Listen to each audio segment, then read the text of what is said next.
Okay, important questions की series के अंदर आज हम पढ़ेंगे हाइगेंस की द्वितीयक तरंगिकाओं के सिद्धांत के अनुसार अपवर्तन की व्याख्या आप कैसे करेंगे। सबसे पहले तो आपको ये डायग्राम बनाना है, डायग्राम बनाएंगे, ठीक है। और ये ए बी आपका जेड डैश आपका परावर्तक पृष्ठ है, ए बी तरंगाग्र है, इसका ही मतलब जो इसकी जो शैडो वाला होता है तरंगाग्र वो ए डैश बी डैश है।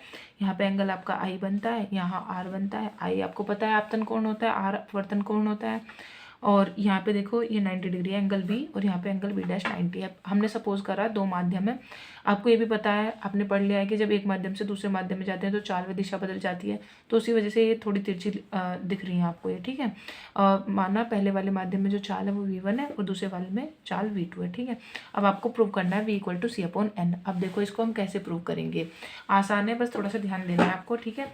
सबसे पहले तो देखो जो ये वाली है b से लेके a डैश तक की हम डिस्टेंस फाइंड कर लेते हैं कि b से a डैश तक जाने में कितने दूरी आपने तय की है, यानी b a dash equal to क्या हो जाएगा।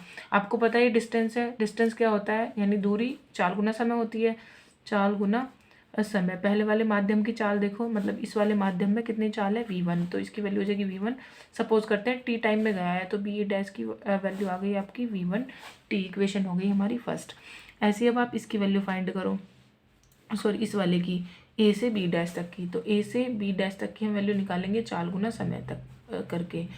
समय दूसरा वाला माध्यम है तो चाल v2 है, टाइम आपने t लिखा, तो a b डैश की वैल्यू आ जाएगी आपकी v2t, इक्वेशन हो गई सेकंड, ठीक है। अब इस वाले ट्रायंगल में हम बात करते हैं, 90 डिग्री ये है तो इसको बीच में रखेंगे ट्रायंगल a b और a डैश में, in triangle a b and a dash, ठीक है। इसमें देखेंगे ये एंगल साइन आई है, हम साइन आई की वैल्यू निकालेंगे, साइन आई इक्वल टू लंब बटे कर्ण होता है, आपने पढ़ लिया।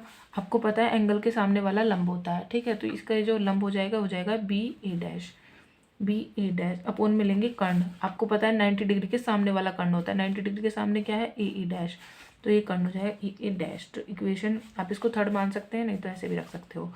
अब निकालेंगे साइन आर की वैल्यू, साइन आर देखो कौन से वाले ट्रायंगल में, नीचे वाले में है ए डैश बी डैश और ए बी डैश और ए डैश में, तो in triangle A dash B dash और ए डैश में, है ना। तो साइन आर फिर से वही लिखेंगे लंब बटे कर्ण। यहाँ पर देखो एंगल के सामने कौन सी साइड है ए बी डैश, तो ए बी डैश हो जाएगा कर्ण 90 डिग्री के सामने, वही है ए डैश। अब देखो हमें एन में रिलेशन चाहिए ना, N equal to c/v prove करते हैं हम, तो आपको पता है स्नेल के नियम से, स्नेल के नियम से हम जानते हैं एन इक्वल टू क्या होता है sine I upon sine R होता है, ठीक है। ऐसे लिखेंगे, एन ऐसे लिख देंगे, साइन आई की वैल्यू आप यहाँ से उठा के रखो बी ए डैश अपोन में ए डैश, अपोन में लिखो साइन आर की ए बी डैश अपोन में ए डैश, इससे कैंसिल हो जाएगा, तो एन की वैल्यू आएगी बी ए डैश अपोन में ए बी डैश, ठीक है। ये वैल्यू आप पहले फाइंड कर चुके थे, तो वहाँ से लिखो v1t अपोन में आ जाएगी v2t, इससे कैंसिल, तो एन की वैल्यू v1 अपोन v2 आ जाएगा।